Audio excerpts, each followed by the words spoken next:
In the year 410 AD, a city that had not seen an enemy inside its walls in nearly 800 years fell in 3 days. The soldiers who broke through weren't wearing Roman armor. They spoke a language the Senate didn't understand. And when they were done, the eternal city, the capital of the known world, lay in smoke.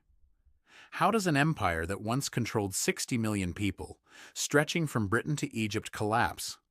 Not overnight, not from one battle. It took nearly 300 years, and it was Rome itself that lit the first fuse.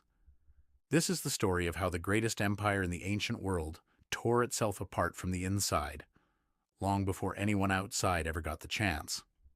By the 3rd century AD, Rome had a problem money couldn't fix. It was too big to run. The empire stretched across 3 continents. A message from the emperor in Rome could take weeks to reach a general on the Rhine. By the time orders arrived, the crisis they addressed was often already over, or already lost. Then came the era historians call the crisis of the 3rd century. Between 235 and 284 AD, Rome went through over 20 emperors. Most didn't die of old age. They were assassinated, overthrown, or killed in battle against their own generals.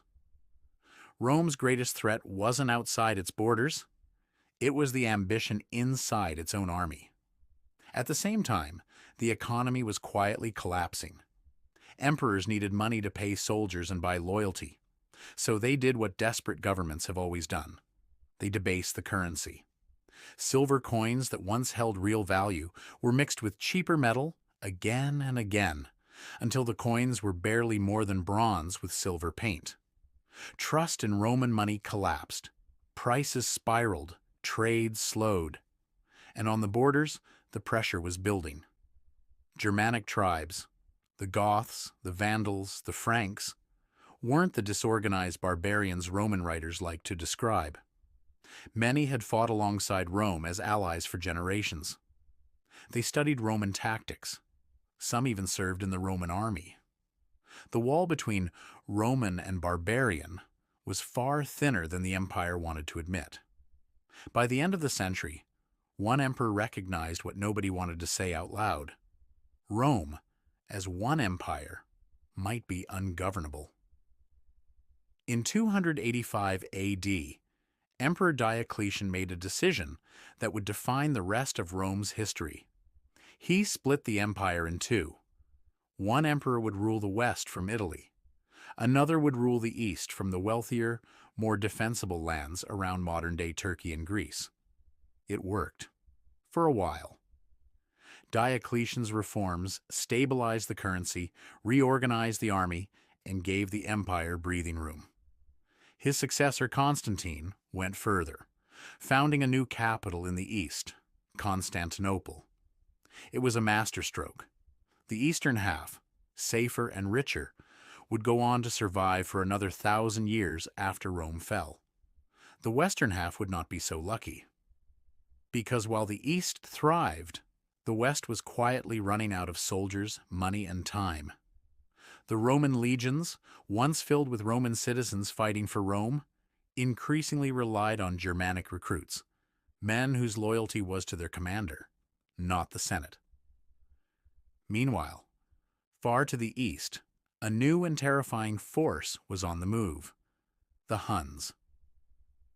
A nomadic warrior people sweeping in from the steppes of Central Asia, the Huns didn't just threaten Rome. They terrified the very tribes Rome had spent centuries fighting, and terrified people run somewhere. In 376 AD, tens of thousands of Gothic refugees arrived at the Roman border, begging to be let in, not as invaders, but as refugees fleeing the Huns.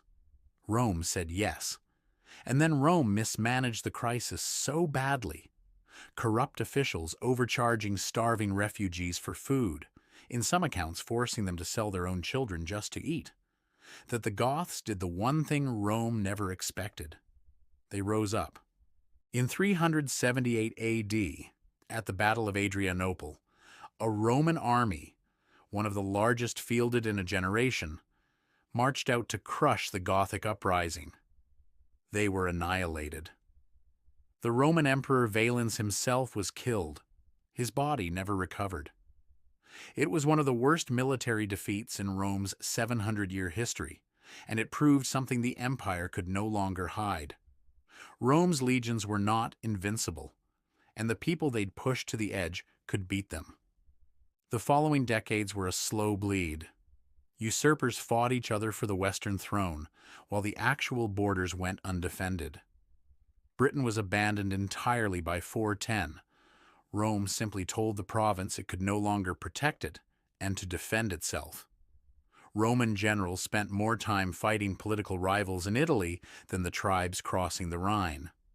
Then, in that same year, 410 AD, a Gothic king named Alaric, after years of failed negotiations with a Roman government that kept breaking its promises to him, marched on Rome itself. And on the night the Salarian Gate opened, some accounts say from within, betrayed by slaves inside the city, Alaric's forces entered. For 3 days, Rome burned. It wasn't the end of the empire. The Western government limped on for another 66 years, propped up by whatever Germanic generals it could pay to defend it. But the illusion was gone. Rome had been sacked, and the rest of the world had watched it happen. The final blow came in 476 AD, when a Germanic general named Odoacer, commanding an army that was, by this point, almost entirely non-Roman, simply removed the last Western Roman emperor, a teenager named Romulus Augustulus, and didn't bother naming a replacement. There was no dramatic final battle, no last stand. The Western Roman Empire didn't die in a single moment. It simply stopped being necessary.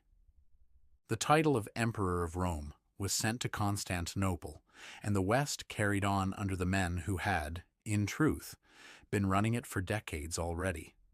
Rome didn't fall to a single enemy at the gates. It fell to 300 years of currency collapse, political murder, overextension, and a refusal to adapt to a changing world, until the world simply stopped waiting for Rome to catch up. The empire that once believed it would last forever became a lesson every civilization since has had to learn.